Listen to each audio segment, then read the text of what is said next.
Welcome back. 87% of Democratic voters in New York say that they are either very or somewhat worried about the direction of the economy. And it was the #1 issue for most voters in the Empire State. So how is it playing a role in this contest? Joining me now is Gianno Caldwell. He's the principal and founder of Caldwell Strategic Consulting, live from Los Angeles, and Jehmu Greene, the former president of the Women's Media Center and a Fox News contributor in our New York studio. Thank you both for sticking around with us. Thank you for having me. Good morning, Heather. Good morning, Jehmu. Jehmu, I'll begin with you. In terms of the economy, the #1 issue for New Yorkers as they headed to the polls, the Democrats, but it's pretty much the same across the country. So how do you think this will play out? Well, I think it will continue to play out the way that we are seeing in the exit polls tonight, where Hillary Clinton has just clobbered Senator Sanders on this issue.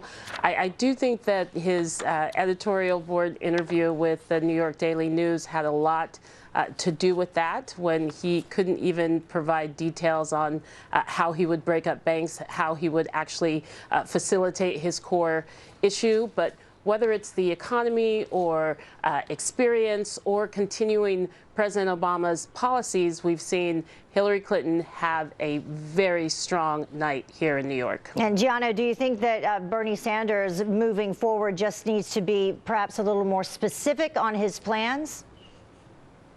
Well, specificity is something that we all look for in terms of showing if a plan has the potential to actually work or not.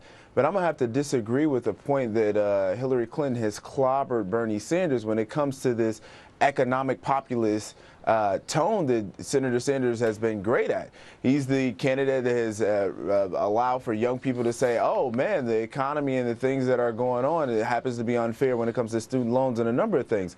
Additionally, especially when it comes to millennials, what we've seen is the fact that people go to college, they graduate with $100,000 worth of debt, then they go and live in their parents' basements or garages and get a job as a Walmart greeter. Why? Because the jobs that have been added to the economy are low-wage, minimum-wage jobs. And according to Hillary Clinton, she wants to offer more of the same of the President Obama's policies, thereby giving Bernie Sanders, somebody who wants a political revolution, somebody who wants to tax the rich more, somebody who wants to raise the taxes and break up the banks of the folks that support Hillary Clinton the most, allowing different folks to see a different vision of what things could be like if it's a Bernie Sanders versus a Hillary Clinton. But Gianno, all those things that you actually just mentioned, a couple of them work to Clinton's benefit, apparently, here in New York. We had one of the exit polls that we talked about, and more than half of the Democratic primary voters want to continue the policies of President Obama. They said that Clinton is the one to do that, 75% to 25% for Sanders. Also, when it came to Wall Street, people saying that it hurts the U.S. economy, 63%, 30% saying that it helps. Jehmu?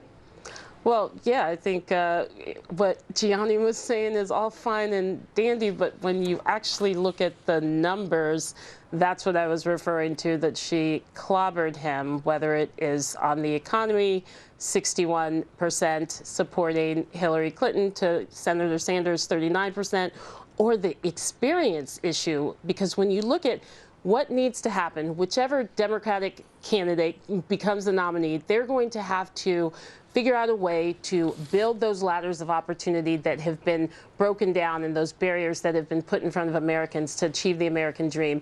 And in New York, on this election night, the New York voters said that 91% of them said that Hillary has the experience to do that, and Senator Sanders does not. It's not just about diagnosing the problem. It's actually about what your specific solutions are. And he really dropped the ball in that interview, but I think that was just a telltale sign of how his campaign has been going all along. And it really does come down to the actual numbers. On the numbers, it was a great night for Hillary. Well, Gianno, you are correct in terms of like younger voters and moving forward into the general election. Do you believe that those voters, the younger demographic, will continue to follow Sanders, or is there any way that Hillary Clinton can pull them over to her side? I think there's no question that so long as Bernie Sanders is in a race, millennials and younger voters will continue to support him. You see that even when the odds were against him, whereas Hillary was beating him in every contest, they continue to pour money into his campaign, leading him to have very good months, the last 2 good months of outraising Hillary Clinton.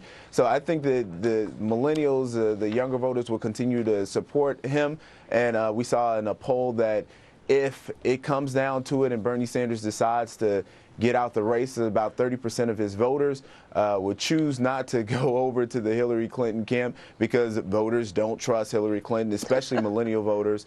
And I think African-American voters, when it comes to the younger African-American voters, they don't believe that she's trustworthy and honest I don't know either. where he's coming up with this information. There's going to be unity. We've already seen Secretary Clinton reaching out to Sanders voters. And it really does come down to Senator Sanders saying what is important. Is this about the Democratic Party or is this about his ego? Well, I think he'll do the right thing. Yeah, as we've mentioned, he's headed home to Vermont I'm coming up with him by tonight. poll numbers, data. Yeah.